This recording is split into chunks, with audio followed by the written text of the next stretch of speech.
Hello, welcome to another episode of the LiveCosts Construction Experience. Delighted this week to be joined again by Laura Taylor. Laura is the Client Relationship Director at Empowered by Cloud. Empowered by Cloud specialise in implementing new financial systems into construction companies. The company has zero experts. They don't just recommend which of the potential 850 zero plugins could be right for a construction business. They actually go about taking the business through this transformation process. And they look at how they can implement new, efficient, cloud-based and automated ways to run a construction business. And that's the topic that I want to run through today with Laura, is how to successfully implement new technology into a construction company. Firstly, Laura, welcome back to the LiveCosts Construction Experience. Thanks, how are you? Good to be back again. Good to see you. This is a quick turnaround. We've had part twos, but this is a pretty quick turnaround. We've been chatting sort of since the episode, and your knowledge in successfully putting technology into companies is something that stands out to me. So it'd be great to just run through that and share that with everybody. Firstly, I wanted to start off, Laura, with, obviously we're in the mix of this COVID. We can't escape it. What are you seeing on the ground there? Has COVID changed the way construction companies view technology, do you think? I think so. And I think the reason that it's changing the way that people are viewing it is just because people were caught out a little bit. So when COVID-19 hit, they didn't potentially have the information that they needed to make decisions. Where was a project? People didn't know. They didn't know, at what stage they were at. They didn't know where their finances were at. They didn't know where their cash flow was at. So I think in some ways it's given people a little bit of a wake-up call. And now they recognise that they need something. And I think construction is one of the industries that is furthest behind in terms of digital. And there's a lot of work to do there to try and get people from where they are just now into actually adopting digital fully. Mm-hmm. Yeah, absolutely. I suppose the best way to describe what we're talking about, if I visualize this, and I'm a big whiteboard man, I like to put everything on a whiteboard. And when I'm drawing this out and we talk about just putting LiveCosts into business, if we look far over on the right is describing how things are today. Yeah. Far over on the left, then we're looking at a situation. This is where we need to get to, and that's what the successful technology in the business looks like. And then we just call it a storm in the middle. Yeah. How do you describe that to your clients, and how do you then, I suppose, encourage them that it's worth going through a storm to get to that other side? I completely agree with you, and I think that there has never been a software implementation that I have been involved in or have known about where there hasn't been a point in time where people haven't felt that, uneasy. It's a lot of different, it's change. They potentially will say, I don't like it, or it was better the way I did it before. But that's for a short period of time. If people persevere and get through that period of time, the benefit that comes out of the other side is huge. But I guess it's almost like looking at the change curve, and people go through that, denial. They don't like what they're seeing. It's almost like somebody coming along and saying, everything that you've done before, let's push that all away and here's something different to do. And while that something different is generally better and it will, move the business on, that bit in the middle can be a bit tough. Yeah, absolutely. I mean, one of the biggest learning curves for me personally, from going to, say, construction business operator into construction technology, when we first start doing the homework and we spoke to, God, it must have been over 100 construction business owners, we discovered that everybody needed a better way to manage construction finances. Absolutely needed it, and they agreed with it, but they didn't want it. Some of them just didn't want it.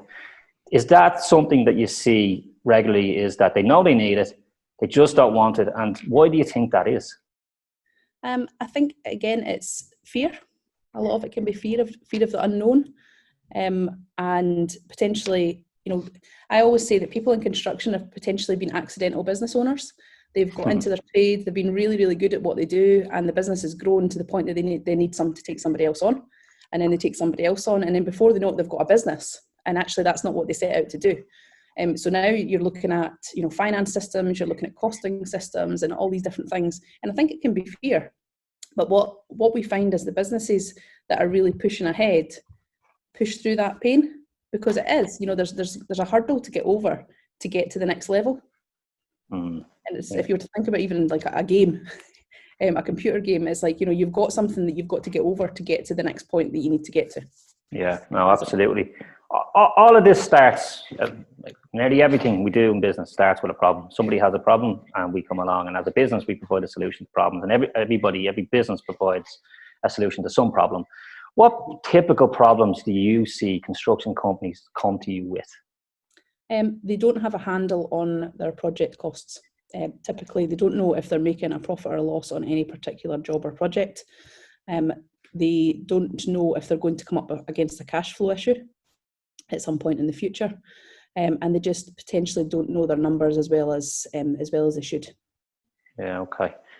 And I suppose is that where you kick in then to sort of solution mode? Would you go away and sort of map that out and try and map the process out? I'll look at the different solutions and find out more about the business. So we typically start with a scoping call. And that's where we're not really interested as much in what does your finance department do. We want to find out what the business does. We want to find out from the starting point, how do you get work? How do you engage with customers? How do you deliver that work? How do you understand if that work is, how do you understand if you're pricing that work profitably? How do you understand if you're then delivering it profitably? So we dig under the surface and ask lots and lots and lots of questions so that clients will typically give us over information as well. Mm-hmm. Like spreadsheets and things they've been using in the past. So you see all sorts, depending on the sort of niche within the construction industry. And from there, we then look at, okay, so what is the problems that we can solve? And with off-the-shelf software, you're never going to solve 100% of someone's problems within one package. That's impossible. But if we can solve 80 to 90% of somebody's problems within the package, then and we can implement it quickly. So I guess with off-the-shelf packages, you end up with, speed of execution. You can get things in really, really quickly. Whereas if you're doing your own build, you could be years down the line and still not get exactly what you're looking for. Yeah, absolutely. And there's definitely, what we find ourselves is there's an expectation sometimes around how quick we might see results. I mean, I suppose the goal of any technology is to improve efficiencies and, put systems in place to facilitate growth, I suppose. And, how do you manage expectations around the implementation process and how quick some companies expect to see results from any new technology? I think that we generally see things getting better after 6 to 8 weeks. Yep. And that's where we see, that a company has embraced new technology and they're now using it and they're using it well. And that's why we work with a business for the project implementation phase. We work with a business for 8 weeks because it's not the type of thing where you can just implement it on day one and run away. You need to work with a business closely and ensure that people are still doing what they need to be doing with it. Because, as human beings, we refer back to type. And if there's something that we don't like in a system, we'll just go back to the old way of doing that particular thing. And, that particular thing then becomes more things. And then before you know it, that system's been dropped and you've gone back to the old ways. So that 8-week period is really, really important for embedding and just keeping on answering the questions. So if somebody says the system doesn't do, well, okay, actually it does. It's just that bit hasn't, you've not came to that part yet. Or there's a workaround that we need to do to get that working for you. So just don't go back to the old ways.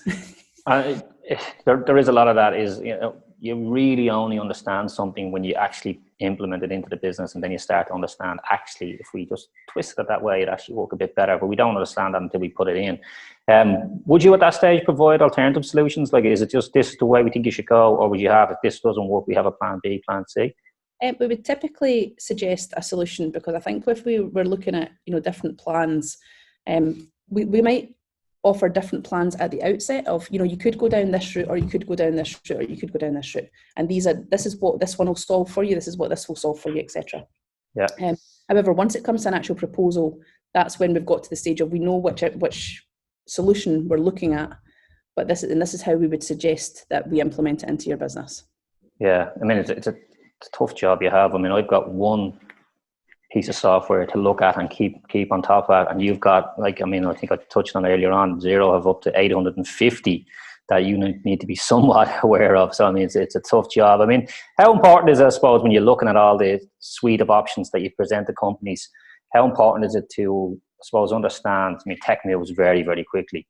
How important is it to make sure that that technology is still relevant, I suppose, in 12 months' time as you're providing these options and solutions? It's really important. And I think we always test the app marketplace just to make sure that is there anything new that's came out.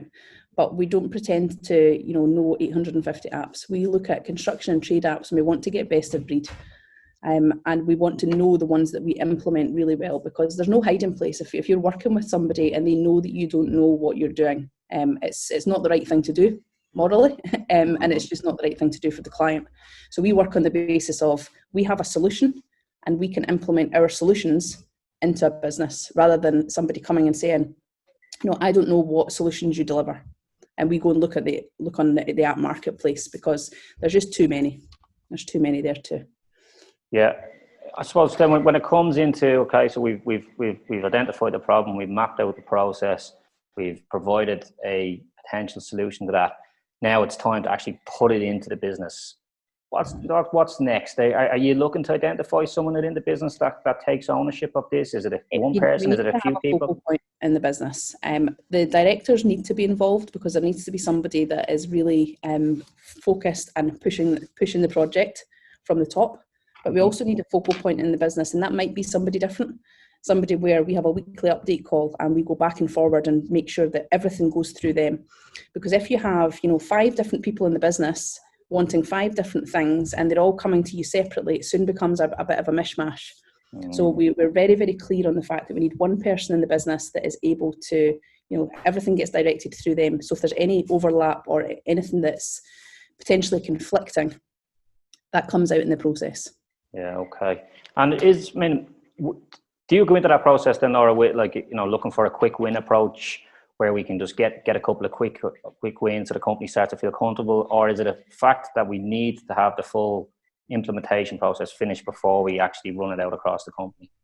I think we need to have the full implementation process. But where we start with it is potentially, depending on the business, is starting with the core functionality of the software and then adding on to it from there. So it could be that, there's certain things that the business needs, and then there's certain things that they want later on. Now, sometimes if you implement everything too soon, it becomes an overwhelm situation. So we really try and just implement what the business needs and then build on over the 8-week period as questions come up. Yeah, what happens then past the 8 weeks? Do you guys provide then ongoing training or support? Yeah, so once we get through the first 8-week period, we can then provide a support package so that people can have almost a helpline to phone. If they've got any questions or they want email support, we can deliver that as well, just so that it doesn't feel like at the end of the 8 weeks, you're falling off a cliff. You've still got that support. It's just the main implementation phase. We generally say it takes 6 to 8 weeks. Yeah, okay. Why then, in your opinion, does it fail? Why hasn't it worked for some companies? I think it really comes down to the people in the business. Okay. If there's somebody that's got the bit between their teeth and really wants to change things and who really wants to push on, they will make that work. And you often see the people in businesses that just say, okay, so we need to figure out a way to do.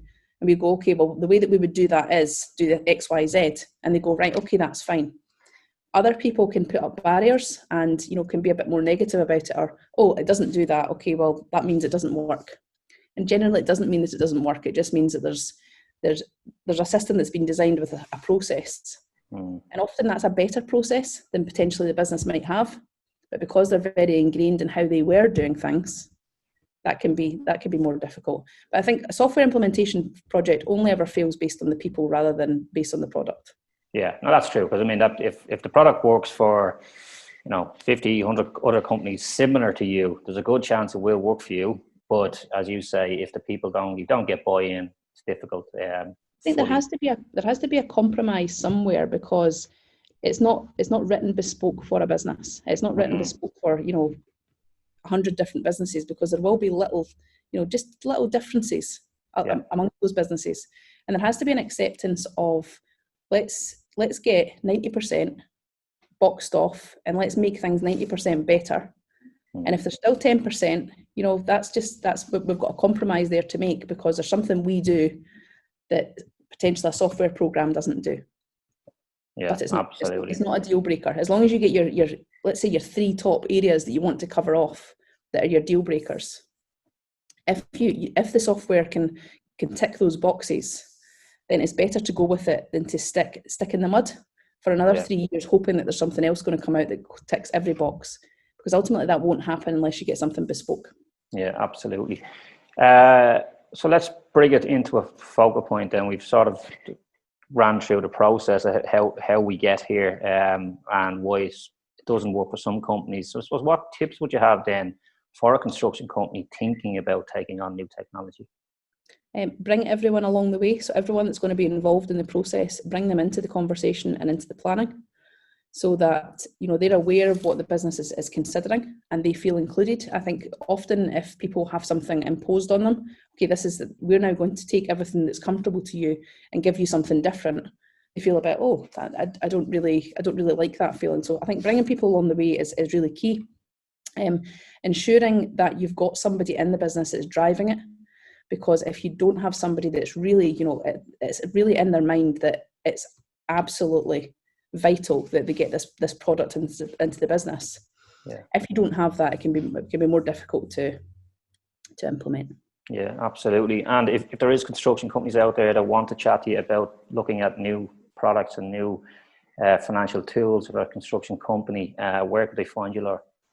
On our website is empoweredbycloud.co.uk, or you'll catch me on LinkedIn, Laura Taylor. You'll see that we specialise in construction with all the construction emojis. Yeah. Or you can also email me at laura@empoweredbycloud.co.uk. Yeah, absolutely. And for those that are listening that haven't heard, we also did a previous episode with Laura, just all focused around Xero and that particular product for construction. So if you get a chance, go back and listen to that one. Laura, thanks very much for your time. We appreciate you coming on.